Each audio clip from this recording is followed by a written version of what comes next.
भारत के उत्तर पश्चिमी द्वार से एक के बाद एक विदेशी शक्तियां आती रहीं। इंडो ग्रीक साम्राज्य के पतन के बाद दूसरी शताब्दी ईसा पूर्व में एक नई लहर आई, साका या शक जनजातियों की। ये लोग मध्य एशिया की विशाल घास भूमियों से आए थे, घुड़सवार योद्धा जो लंबी यात्राओं और तेज आक्रमणों के लिए मशहूर थे। साका मूल रूप से घुमंतु थे, लेकिन मध्य एशिया में यूहची और अन्य कबीलों के दबाव में उन्होंने पश्चिम से पूर्व की ओर पलायन शुरू किया। उनका रास्ता ईरान, अफगानिस्तान से होता हुआ भारत के दरवाजे तक पहुंचा और फिर शुरू हुआ एक नया संघर्ष।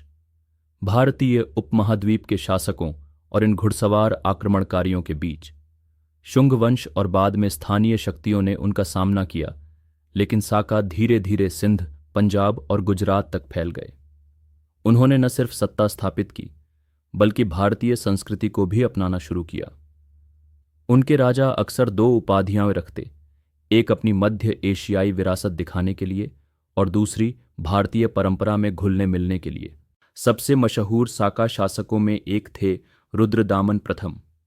उन्होंने गिरनार शिलालेख में अपनी सैन्य विजयों और प्रशासनिक कार्यों का उल्लेख किया है।